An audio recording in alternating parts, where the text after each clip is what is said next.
सत्संग की विशेषता।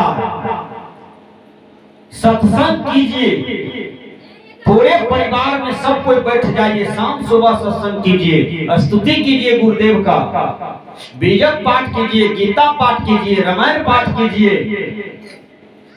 बड़ों का सेवा कीजिए, छोटों से प्यार कीजिए। ये तो जीने की कला है। सदगुरु कबीर कहते हैं आपको जीना कैसे है संसार में, चलना कैसे है संसार में। आप ट्रेन में सफर कर रहे हैं, ध्यान से सुनिएगा। आपका सफर कट रहा है, आप सोचते हैं मैं कितना जल्दी दिल्ली पहुंच जाऊं। आपको दिल्ली जाना है, इस बीच में कितने लोग मिलते हैं आपको, लेडीज, पुरुष, बच्चे आपके बगल में आकर के बैठते हैं। ये आपके साथ में कोई है? कौन कहां का है, कौन कहां का है, या आप अकेले दिल्ली जा रहे हैं? कितने मिला रास्ते में, लेकिन सब छूट गया, आप जा रहे हैं। और जितने आदमी मिला आपको, या आपने सबसे बढ़िया बढ़िया व्यवहार किया, तो सबने धन्यवाद दिया, भाई साहब अब तो हमारा आ गया स्टेशन, उतरते हैं। कितना बढ़िया रोल निभाया सब। जीवन एक सफर है, चलना कैसे है इसको जानिए। आप गृहस्थ आश्रम में हैं तो कैसे चलना है, कोई दाग नहीं लगे। आप संन्यास आश्रम में हैं, कैसे चलना है आपको कोई दाग न लगे। आप ब्रह्मचारी हैं, कैसे चलना है आपको दाग नहीं लगे। आप पदाधिकारी हैं, DM, SP, collector, BDO, master, doctor, engineer, नेता, एमपी, एमएलए, मुख्यमंत्री, प्रधानमंत्री, राष्ट्रपति, यानी आप पद पर हैं। आपको चलना कैसे है, आपको चलना है ईमानदारी पूर्वक।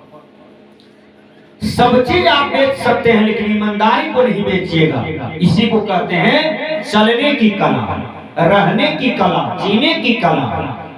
इंग्लिश के विद्वान ने कहा honesty is the best policy. ईमानदारी ही सर्वोत्तम नीति है। जो अपने जीवन में ईमानदारी को धारण कर लेता है, उसके जीवन में कभी दुख नहीं आ सकता है, टेंशन नहीं आ सकता है। टेंशन किसके जीवन में आता है? जो फिजूल काम करता है, अकेले बकेले काम करता है, गलत कर्तव्य करता है, उसी के जीवन में नाना प्रकार का टेंशन आता है। जीवन एक सफर है, चलना कैसे है मैं बता देता हूं। चलना कैसे है? कीचड़ में कमल है, कीचड़ कैसा लगता है बोलिए, और उसमें कमल जो जन्म लिया वो कैसा लगता है? कमल देखने में अति सुंदर है, कमल को लोग चाहते हैं, कमल को लोग निहारते हैं, कमल फूल को देख करके लोग मोहित हो जाते हैं। उसी प्रकार यह संसार कांटों की बारी, यह संसार झाड़ा रुझान था, यह संसार कागज की पुड़िया, यह संसार कीचड़ है। इसी कीचड़ में आपको कमल बन जाना है, गुलाब फूल बन जाना है। उद्धव के तरह, माधव के तरह, गांधी के तरह, मां टेरेसा के तरह, रानी लक्ष्मीबाई के तरह, सबरी के तरह आपको कमल फूल, गुलाब फूल की तरह जीवन बना देना है। यही जीने की कला है, यही चलने की कला है, यही सफर करने की कला है। सत्संग रसिए, सत्संग बसिए, लीजिए सबका नाम, हाजी हाजी कहते रहिए, रहिए अपनी ठाम। सदगुरु कबीर कहते हैं अपनी ठाम में रहो, हाजी हाजी सबको कहो, सबके संग में रहो, सबसे प्रेम से रहो। किसी को देख करके मुंह मत चमकाओ, किसी को देख करके रास्ते मत काटो, गोतनी गोतनी से बात करो, एक थाली में बैठ करके सब भाई खाओ, एक थाली में बैठ करके बाप बेटा खाओ, प्रेम दिखाओ समाज में कि देखो हम बाप बेटा प्रेम से जी रहे हैं, हम भाई भाई प्रेम से जी रहे हैं। यही तो जीवन एक सफर है, चलना इसी तरह से है, प्रेम मार्ग में चलिए।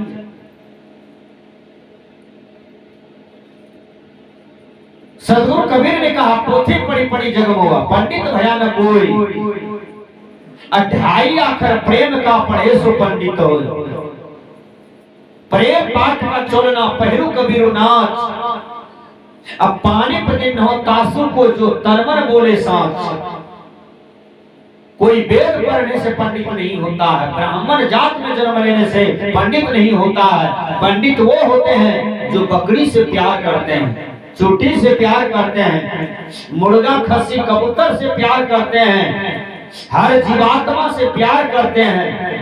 आत्मवत सर्वभूतेषु यः पश्यति सः पंडिता, जो अपनी आत्मा के तरह सब आत्मा को देखता हो, अपना प्राण के तरह सब प्राण को देखता हो, जो सब में परमात्मा को देखता हो, उसी को पंडित कहते हैं। जात से कोई पंडित नहीं होता है।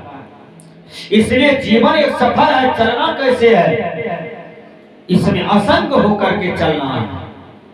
असंगता, सबके संग में रहिए, सब जगह बैठिए उठिए चलिए फिरिए, लेकिन आत्मा में संतुष्ट रहिए, आत्मा में स्थिर रहिए। जड़ दृश्य से अनासक्त भाव रहिए। ये मेरा रूप नहीं है, यह मेरा भोग नहीं है, यह कुछ नहीं देगा, यह क्षणभंगुर है, ये तो छूटेगा। बाबा धर्मस्वरूप कहते हैं, जो मिल करके छूटे कहो वह कैसा अपना। जो वस्तु मिलता हो, छूटता हो, बिछुड़ जाता हो, वो अपना नहीं होता है। इसलिए असंग भाव से रहिए। जनक जी महाराज अच्छा सफर किए दुनिया में।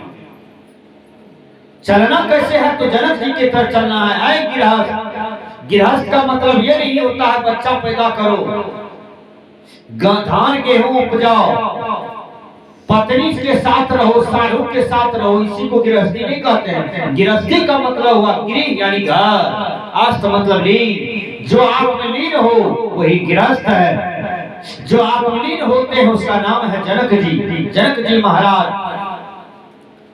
के यहाँ एक साधु आ गया। तो साधु है, विद्यार्थी का परीक्षा होता है। या आपको दुख पर दुख, टेंशन पर टेंशन आता है, तो आप क्या करते हैं, बाबा हमारा अभी परीक्षा चल रहा है। आपको भी परीक्षा देना पड़ता है, फेल नहीं होइएगा। सबके जीवन में परीक्षा आता है। राम रहीम फेल हो गया, तो राम रहीम का फोटो पर कोई आदमी अगरबत्ती दिखा दीजिए तो श्रद्धा पटेगा। रामपाल के फोटो पर, आसाराम जी के फोटो पर श्रद्धा पटेगा, क्योंकि कर्म से गिर गया, चरित्र से गिर गया, श्रद्धा नहीं पटेगा। पूजा फोटो का नहीं होता है, पूजा चरित्र का होता है, आचरण का होता है। आज सदगुरु धर्मस्वरूप साहब जी का घर घर में फोटो मिलता है। क्यों? वो अपने आचरण से महान बने। सदगुरु अभिलाष साहब जी का घर घर में फोटो है, बाबा मीही का, कबीर साहब का, बुद्ध का, पलटू ईसा मोहम्मद का, इंग्लिश के विद्वान का। Good character is the man foundation of life. पवित्र आचरण ही मानव जीवन का स्तंभ होता है। If wealth is lost, nothing is lost. If health is lost, everything is lost. If character is lost, everything is lost. English के विद्वान ने कहा, धन खोया तो कुछ नहीं खोया।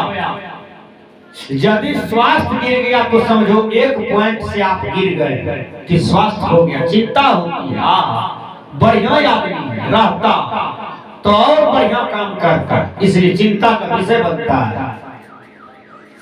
यदि चरित्र खो गया, चरित्र गिर गया, चरित्रहीन लड़की समाज में गलत नजर से देखे जाते हैं।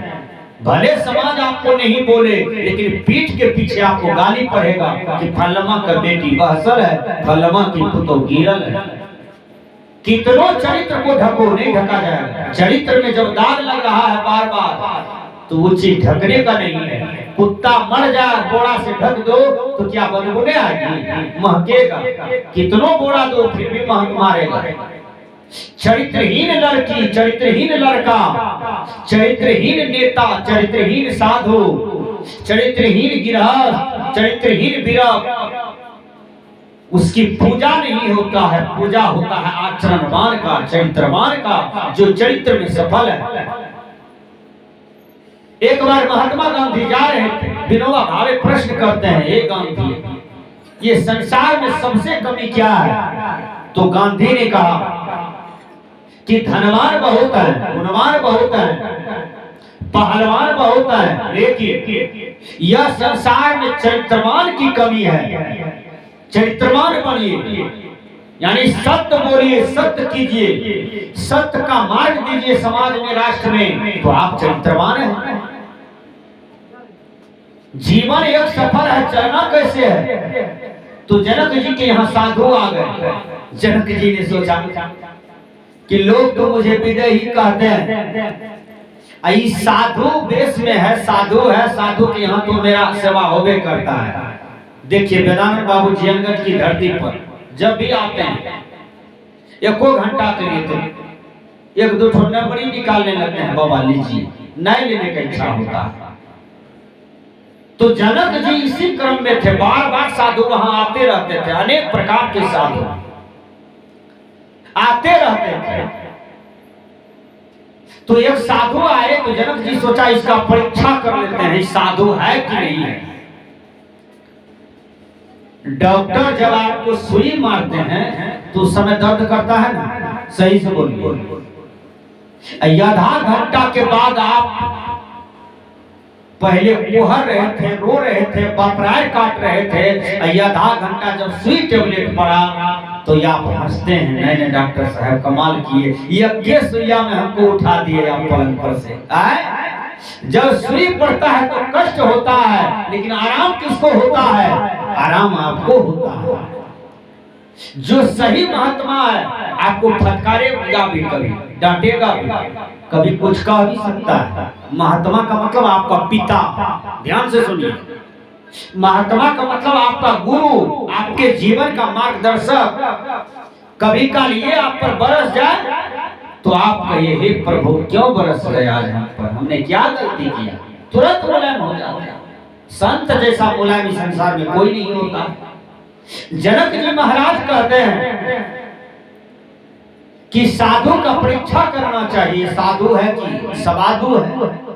जो साधु होते हैं वो सवादु नहीं हो सकता है, जो सवादु हैं वो साधु नहीं हो सकता है। कबीर साहब ने कहा मनन रंगाए, रंगाए जोगी कपड़ा, दाढ़ी के बढ़ाए जोगी मन को बनाए बकरा।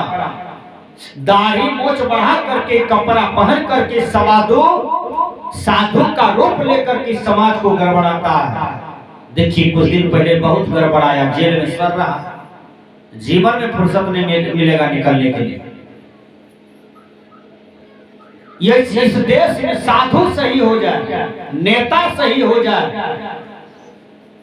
पंडित सही हो जाए, मौलाना सही हो जाए, तो इस देश को हर व्यक्ति को जीवन में कल्याण होगा। ये चार के दिमाग में जरूर खोखलापन कहीं कहीं है, सबके अंदर में नहीं, प्रतिशत बहुत ज्यादा है नकली का, असली बहुत कम मिलते हैं। जनक जी ने कहा परीक्षा लेना चाहिए।